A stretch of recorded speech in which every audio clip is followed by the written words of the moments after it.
I feel ashamed to be a nerd. Even in 2017, a time when superheroes have gone totally mainstream, they're on the silver screen with A-list actors and multi-hundred-million-dollar budgets, they've got TV shows and more cartoons than any kid could keep up with. Properties as second stream as Guardians of the Galaxy are getting sequels, and comics with worlds as arcane as Doctor Strange are lauded at the box office. It's not your old-school comic book shame that comic writers themselves have worked out in the pages of the very comics they were bullied for liking. For me, it's become about the traps of a medium that's been reflecting the society of its readers and writers for 75 years. Now, our channel's known best for anime and Eastern film analysis. You may know that we often bring up what we call the weirdness factor. It's a term my co-star and I use to talk about cultural intricacies that Western audiences might be sensitive to. They're what gives an anime fan pause in recommending a show to their, quote, normal friends. As I sat down to watch Iron Fist, I got the same feeling. You see, Iron Fist is a superhero martial artist. And let me say, outside of the show, in the comics, Iron Fist has been used in some great ways. In the world of New York City heroes, his perspective of being a white male billionaire New Yorker, yet a student of Eastern philosophy, with a tragic loss in his life, often gives him a unique point of view. As a friend or a mentor, he's a downright awesome character. In comics, you get to continually reinterpret and develop characters. It what makes Western comics so cool.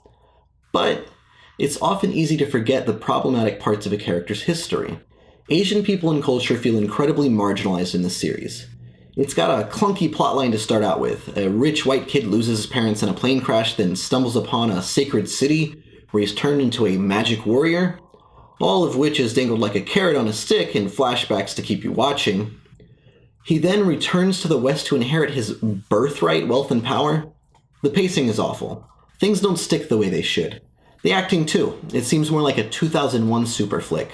We're far past the simplicity of the first X-Men or the wry one-liners of Raimi's Spider-Man. Finn Jones in particular seems lost, which makes the white elephant in the room even more cringeworthy. I'm talking about the awful white savior problem.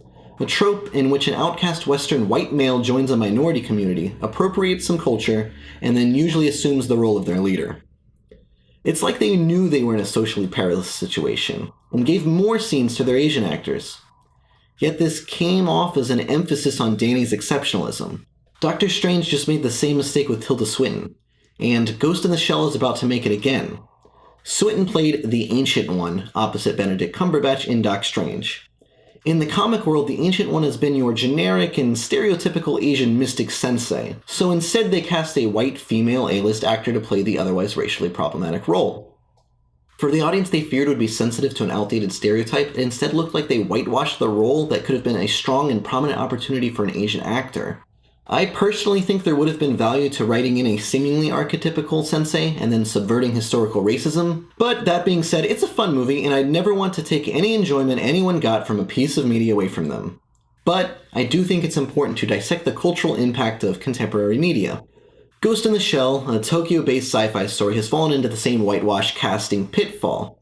Major is a strong, independent Japanese woman in the source material, yet Hollywood veteran Scarlett Johansson landed the role. And don't get me wrong, I love Johansson, she's a great badass, but to long-term fans this seems like not just a whitewashing of the character, but a blatant disrespect for the identity of Major.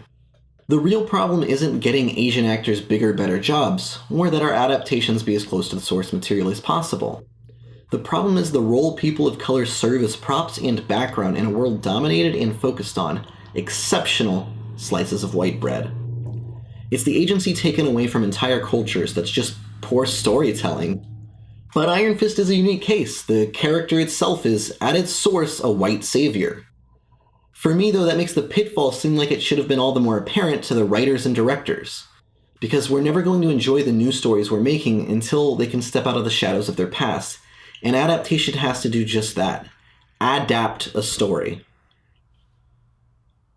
Thank you for watching, and if you like this video, subscribe to our channel. We typically talk about anime and stuff a little bit more lighthearted. Check it out.